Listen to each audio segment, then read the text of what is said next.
If you ever need to expand a selection in Krita, this quick tutorial will show you the exact steps. Whether you're refining an edit, making room for a border, or just adjusting a selection to include a little more area, Krita makes it simple once you know where to look.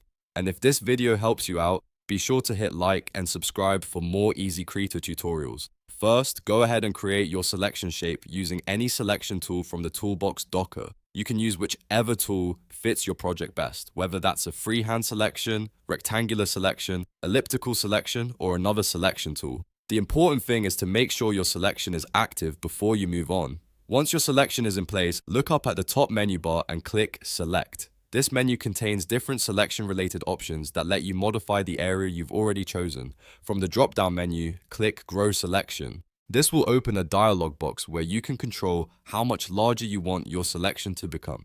In the box, enter the number of pixels you want to add to your selection boundaries. If you want a small adjustment, use a low pixel value. If you want a bigger expansion, simply increase the number. After you've entered the amount, click OK to apply the change. Krita will instantly expand your selection based on the pixel value you selected, and now your selection is larger and ready for the next step in your workflow.